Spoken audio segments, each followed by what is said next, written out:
Okay, let's see what this is about. Gaming monetization sucks, and Star Citizen by Voidy. I love Voidy, friend of the channel. Gaming. The once niche hobby for nerds like you handsome viewers and myself has exploded over the last decade and eclipsed even the movie and music industries combined in overall global revenue.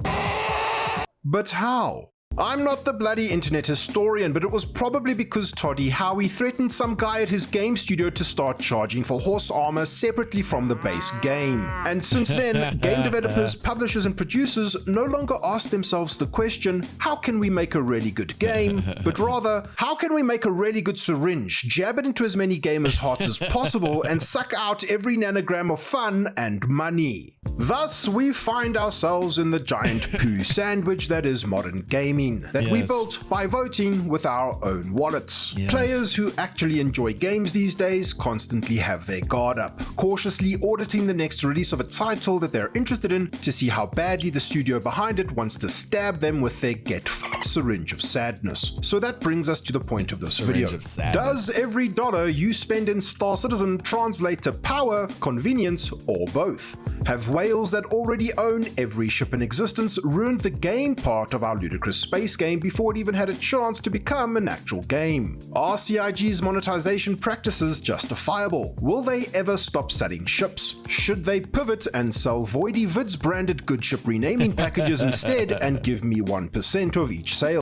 I used to be very upset at the ship after ship kind of model. They just, here's another ship, here's another ship, here's another ship. But then I slowly realized, like, the reason I was happy seeing Cloud Imperium actually make profit and report profit on their earnings is because of ship sales. Ship sales are like 85% of revenue in Cloud Imperium. And so I realized there was like this paradox I was in where I was upset about like ship after ship after ship. And yet I was like, wow, this is great to see that Cloud Imperium, this company making a game that I really want, is profitable. Right. So I had this paradox, you know, and I was like, well, wait a second. Like if I'm happy that the actual real life business model is working and that will be the reason that the game's successful, then shouldn't I be happy about the fact that like the ship sales are the reason that it's getting them there, right? Because you got real people with real paychecks. They need to make money, and the very existence of this game depends upon those people. So ship sales are a necessary evil. So in that terms, also, who doesn't love ships you can walk around in three-dimensionally, and like what other game's kind of doing it on the level Star Citizen is? Nobody. And also, nobody understands the scale of this game also. I had a person who was very upset because I was like, hey, man, like, it's just going to take a lot of patience. And the guy in the YouTube comments was like, are you kidding me? Like, I've watched my kid grow up from a baby to like a 12-year-old, and you're telling me I have to be patient. Yes, motherfucker. Yes, that's exactly what I'm telling you.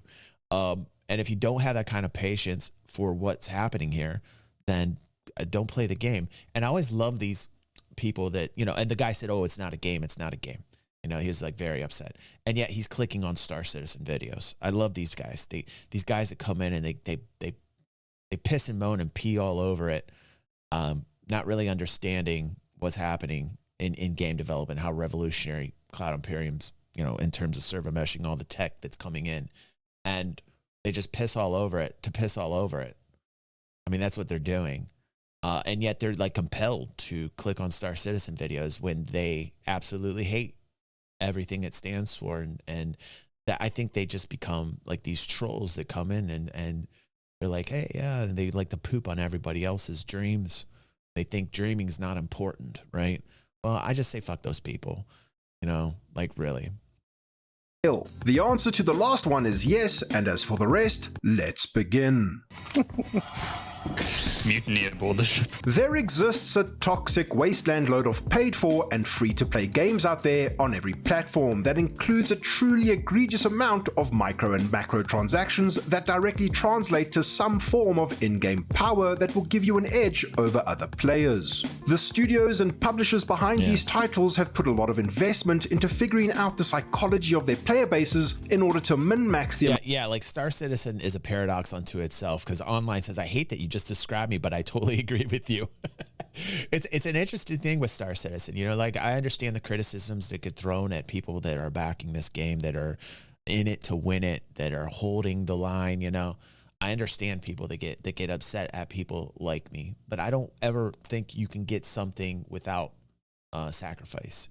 I think that people truly don't understand the scale of this game to this day.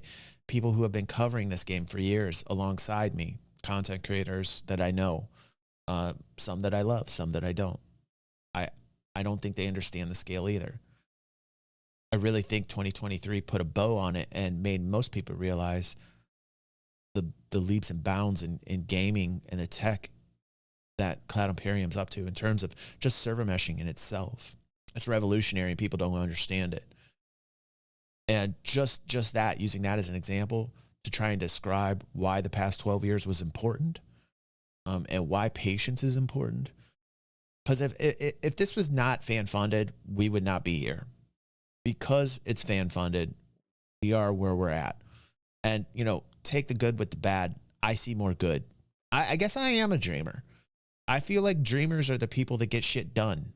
I don't like people that poop all over everything for the sake of pooping on it because they don't have their way right off the bat. Yes, 12 years. I get it. But again, scope. Come at me. Like, you know, debate me on it. What other game is really this transparent consistently and really revolutionizing gaming? I don't think there's any other title other than Star Citizen doing it, and that's why I'm following it. That's why I've been following it for this long. I don't think there's any other title doing that. And I respect that. And you know, if they don't accomplish these goals, it's one hell of a ride, and so be it. I pledged what I feel I was discretionary, and I'm fine with that. Some people, they put in way too much money. They went whole hog on it and thought that they would get this game tomorrow because, oh, I'm putting all this into it. That's not how game development works. It's in phases, especially with this too. We all know this. Everybody thinks the roadmap is like the Bible, like you know, Moses carving the commandments into stone tablets, and that it has to be this way. And it's a template. It's a template. Things get pushed back all the time on the roadmap. People who are veterans who have been around this long understand the process. We understand the cycle, just like what's happening in 323, how persistent hangers are getting pushed back. Yeah, I'm really disappointed. Yeah, I'm really upset about it. But am I going to just focus on that? No, because I understand the game development cycle with Cloud Imperium. I understand these things get pushed back. I understand that they will get worked on. Eventually, we will see it be iterated. We will see it work through itself, the PTU. We will see it get released to the PU. We will realize that initially we won't like it. Probably something breaks down, probably bugs. We will see it improve. We will see it evolve. This is the way. This is the way. It's the way it's always been. And when you see content creators who continually just give you that manufactured outrage, it's to them, the focus is on themselves. The focus is to monetize you, period. Full stop. Amount of cash they can extract from their wallets. Let's Go Whaling.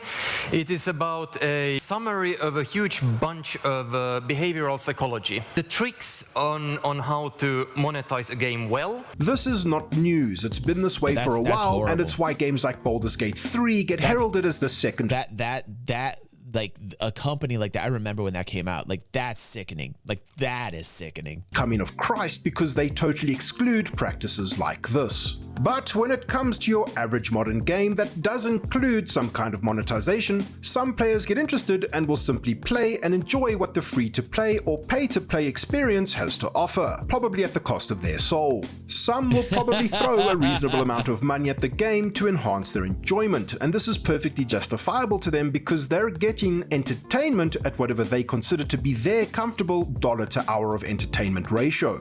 And then some people with more disposable income than God will come along and spend the equivalent of a small country's GDP on the game to have Yes, all the yes. power, all the Yes. cosmetics, and all of their time saved, and still somehow find a reason to play the game, probably because it means they can drop a giant golden turd on anything or anyone else that tries to compete with them. And you know what? This is totally fine. People are allowed to spend their money however they want. Hey, Yes. Yes. Good on you, Voidy. Because you see a lot of content creators that will, everyone's a victim. Like, we're all victims and we don't know what we're spending our money on. That's the narrative that I see a lot. So amen to you, Voidy, for Can I get an amen?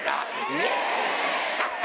some people are smart. Some people are adults and only spend their discretionary income, Most people, the majority of people.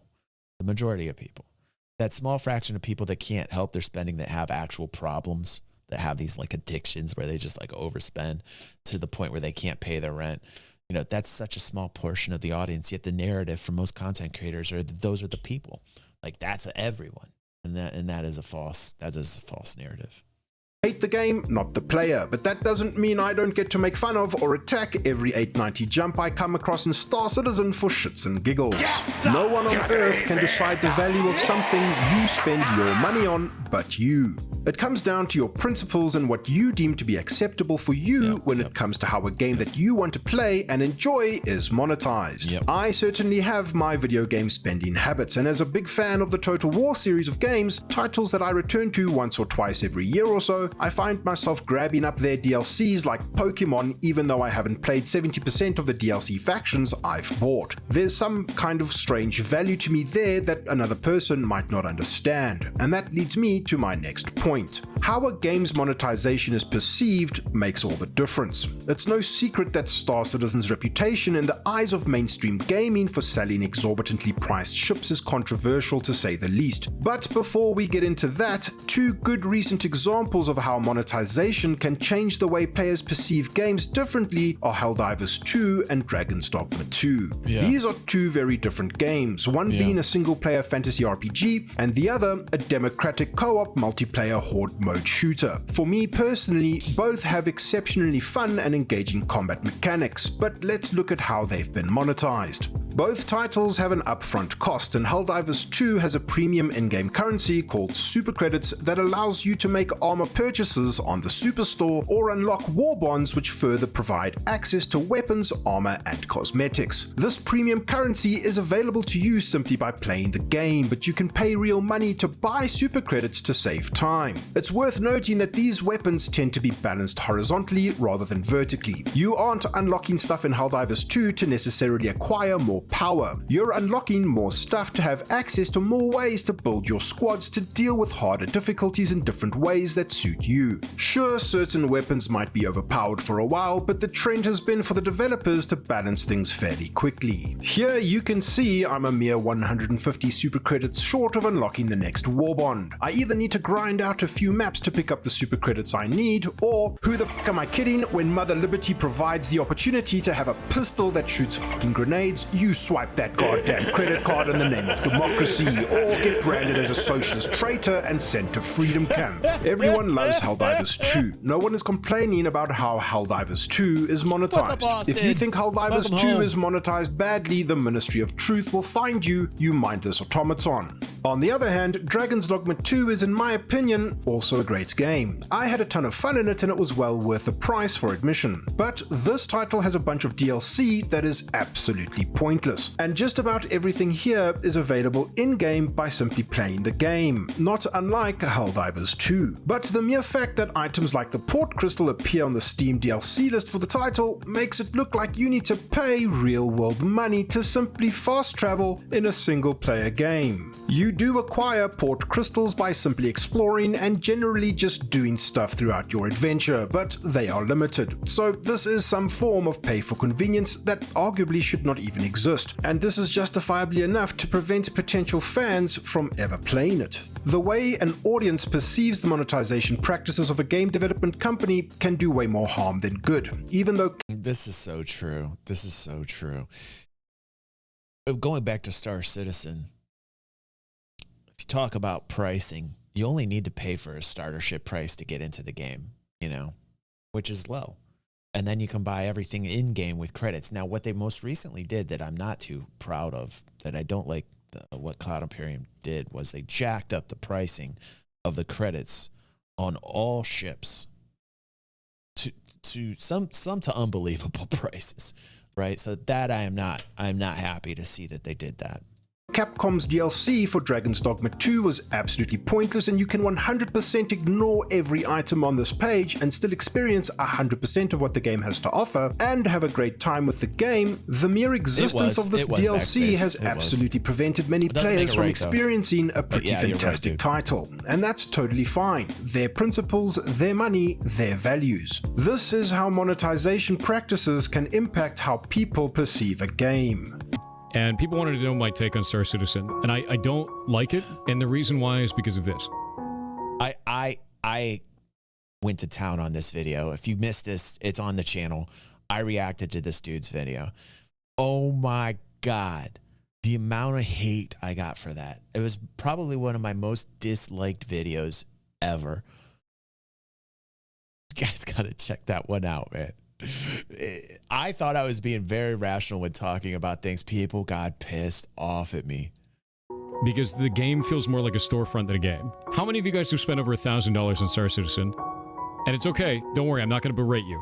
You can spend your money whatever way you want. So they have a secondary store that they try to give to people that have already given $1,000. So there's a store within a store. Put this music it's a whale page, yes. This is why I won't be playing Star Citizen.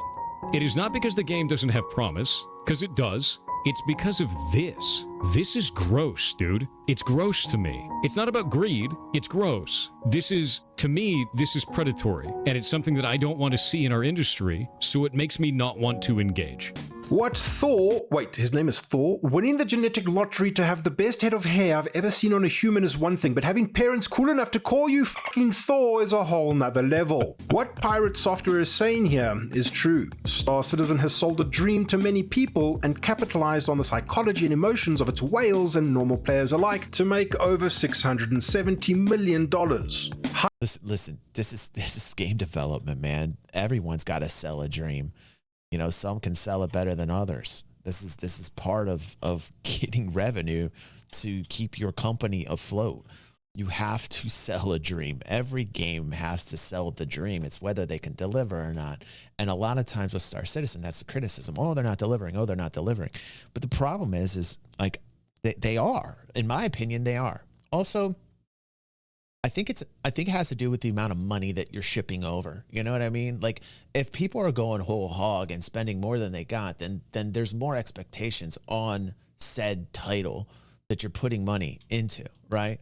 So that has a lot to do with it as well. Always, in terms of game development, in terms of paying for something that you really are waiting to see developed, only put in a minimal amount of what you're comfortable with. And I don't think you will be as upset. So many people get so upset about this though. It's crazy to me. Hyped up patches are often released prematurely or features cut for builds of the game to hit live servers sooner than they're ready to meet yearly ship sale events, and at the same time the storefront gets a coat of paint and FOMO tactics are used to push even more sales year after year after year. Yeah. The Star Citizen monetization machine knows its audience and knows how to continue to finance the game. But it's not like we're living in the darkest timeline where Chris Roberts sells oxygen or refinement booster packs. Yeah. Yet. The question whether Star Citizen is truly pay to win has a bit of nuance. The short answer is probably yes. The long answer is if player A buys an Eclipse, a stealth bomber, for $300, which is a crazy price for a ship you can easily buy in-game, and player B buys an Origin Junkworks 890 Jump Super Space Yacht for $950, which is just insane, who bought more power? In this example, the Eclipse simply fires a giant oversized torpedo at the whale yacht and will win this encounter probably 100% of the time. And we haven't even mentioned the fact that the whale yacht probably won't even see the Eclipse coming in the first place because it's a stealth ship and is designed to remain undetected. It's such a good point. Such a good point. Worth mentioning again that both of these ships are available to earn in-game. But right. And that really is something that goes over the head of so many people. Because again, the narrative is that we're all victims, that we all have to use our real life money to get these. When you don't, you simply don't. The ship or ships that you decide to spend real money on will determine your earning potential at the start of the game, whatever or whenever that may be. Then the conversation gets more complicated, because if player B fully crews his ship with friends and all his turrets are active, did his amount of purchased power just increase? Does player B have anyone to crew his ship in the first place? Should he be able to solo pilot the 890 jump and buy his friends? To the public eye, Star Citizen has made so much money that people have speculated that it's not in the game's best business interests to actually ever release, because if they can simply perpetuate development indefinitely, they can continue to sell ships and make millions without ever actually releasing a game. I'm not a professional game industry economist, I'm a dumb YouTuber. Don't forget to like and subscribe. But I don't believe that's the case, because surely releasing Squadron 42 and turning Star Citizen into the best game it can possibly be will be a much more sustainable way for the project to make money and gain more positive public interest. What I do think is true is that if predatory and insane monetization practices rampant throughout the gaming industry is evil, then the way Star Citizen has and continues to monetize itself is perhaps a necessary evil. Like I've said this before, right? Is that I don't like the idea of servers, and I think servers are a technological limitation. And I'm so fucking glad that there's a legitimate developer that somehow managed to get $700 million that agrees with me. This is great. We're all hoping that And that was fun. We reacted to that one. We enhanced that one as well. And Asmon's absolutely right. This is why I keep saying people don't understand what's going on here. This isn't just Star Citizen. These are developers doing new things that are revolutionary in gaming. When I went in initially in the 2014-ish era, right? When I went in, I knew that. When I went into this, I knew that was going to happen. I'm accustomed to Chris Roberts' approach. Sometimes it doesn't work out. Sometimes it does. To me, it was worth the gamble, right? Because I knew that he would lead it into an area that nobody else was going in. That was one of the reasons why I pulled the trigger on Star Citizen, because that's what I come to expect from Chris, right? For good and bad, for all the good and bad. I was like, nobody's going to do this. I like this. Let's see what this Star Citizen's about. Let's go, right? That was one of the initial reasons. People don't get that. It takes Asmongold to say that. I've been saying it for like 10 plus years. Asmongold says it, everybody goes, oh, okay, Asmongold. You know, I love Asmongold, but it boggles my mind. Server meshing is the magic bullet that will turn our beautiful, janky, crazy, Yes, mostly broken ass Acer, dream absolutely. science fiction game from what we've been experiencing for the last 10 years to an actual consistently influences functional us and online. enjoyable experience. Well, not just server meshing, because we also still need Okay, online, in my defense, we just hit 20,000 subscribers last week. Okay, online, let me just enjoy that before you say get good. We just 20,000 subscribers, by the way. I'm feeling quite good about that number. I'm feeling the banana fountain himself. My head, it exploded, and Banana fountain. feeling good.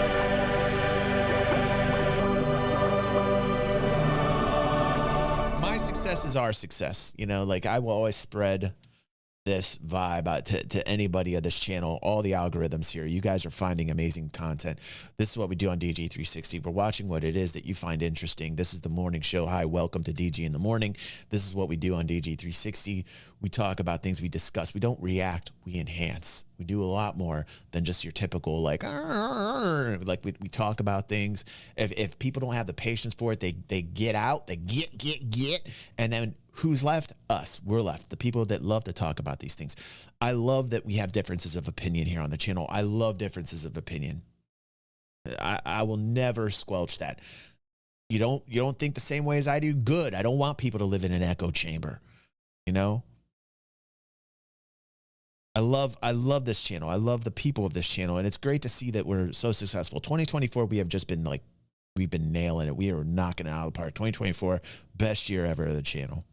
Need a host of gameplay mechanics that we're still waiting for to provide actual logical reasons and goals to motivate players to actually play the game in the first place and enjoy some kind of meaningful progression along the way. But are Star Citizen's monetization practices possibly justifiable, no matter how bad a $48,000 ship JPEG package looks like to the average observer? What if this was the only way forward for a game development company to produce a title that actually strives to create interesting and exciting new technology like dynamic server meshing to make something truly galactic in scope and so detailed that we will probably never see anything quite like it in our lifetimes? I honestly hope we do, because nothing would be better for Star Citizen than some actual competition. I play and make content for Star Citizen because of its potential. It's served as a foundation to experience some of the most intense and fun emergent gameplay that I have honestly not seen or been able to experience in any other title. Yes, because they endorse danger, because it's the true traditional MMO sandbox experience where they are not afraid of dynamic things happening. It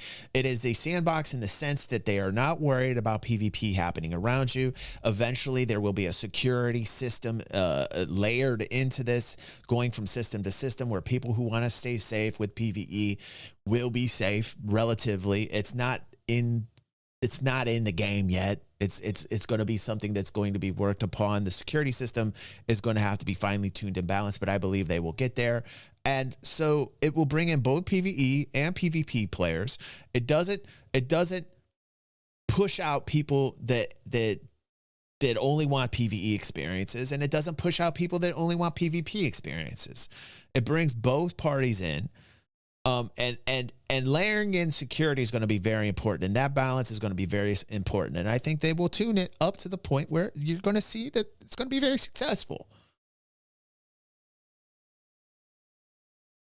Yes, it's fucking jank most of the time, but if CIG finally get things right and the game finally becomes less tech demo and more game, then mainstream audiences will get the opportunity to click with the title and have their aha, I get it moment. And if the only way to achieve it was by using a disgusting, predatory and unethical business model, then so be it.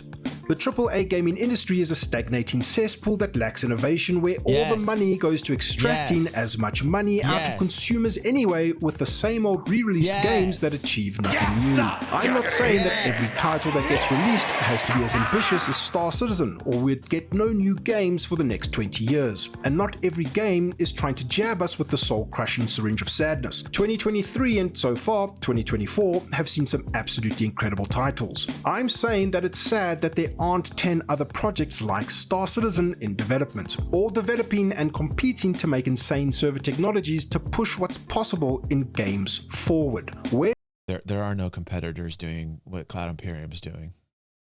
Frankly, there's none. There's no competition. I always love these like, oh, Star Citizen versus Elite Dangerous. Are you fucking kidding me?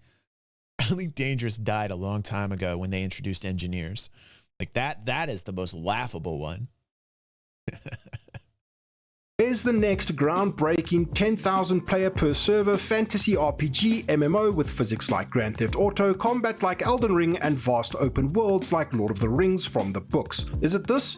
This is just WoW with extra steps. The ecosystem of the AAA gaming industry revolves around monetization. Everything feels like a cash grab without a soul, and absolutely no one is willing to invest in truly pushing tech forward to make the super games of the future we thought would exist when we were kids. Most big studios are just pumping out titles designed by committee, and the committee is not there to design a good game. The committee is there to figure out how to get the most money out of a barely minimum viable product. The horrendously evil monetization practices are here to stay and are happening with the blandest and most generic games anyway, so I would rather see these horrendously evil monetization practices get used in something like Star Citizen to create something new and innovative from a technological standpoint, like server meshing, and break some mold in the stagnant cesspool of an industry that we call modern gaming.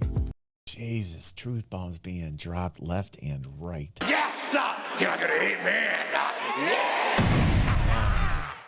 Bomb after bomb after bomb after bomb. Voidy.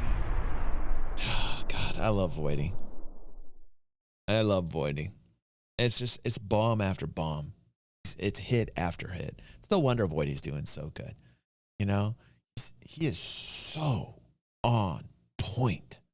After I finished working on this video and clicked the render button, some shit happened, so I'm going to inject this here quickly. Man, what great timing. The Escape from Tarkov community woke up to a new $250 version of their game that is... Oh, we're going to talk about that. Did you guys hear about this? We are going to talk... I'm just going to... Oh my God, we're going to talk about this one. Basically set their entire community on fire. No That's shit. like 4.5 Mirai Furies or one Right. Origin Junkworks 400i. I don't play Tarkov, but I know it has an incredibly dedicated and hardcore player base that adore the game. Oh my... What's happening?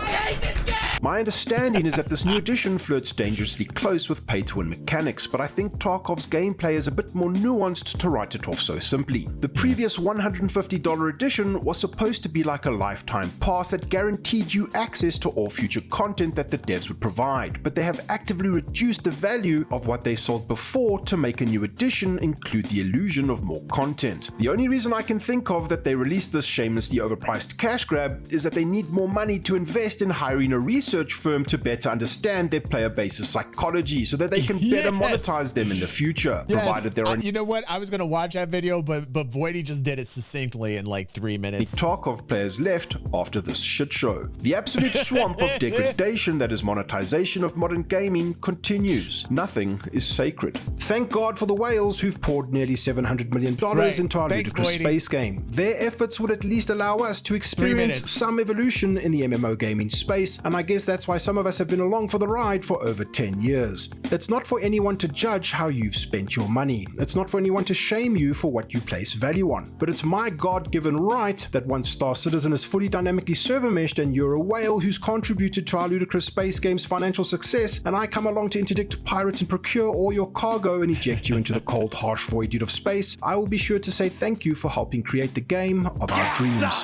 Thank you, channel patrons and channel members, for all your support. Your incredible generosity continues to blow me away. Thinking of pledging to this ludicrous space game, then use one of the referral codes on screen. I fucking love Voidy. Voidy, man. I love him. I love him. Can't say it any better than that. Voidy.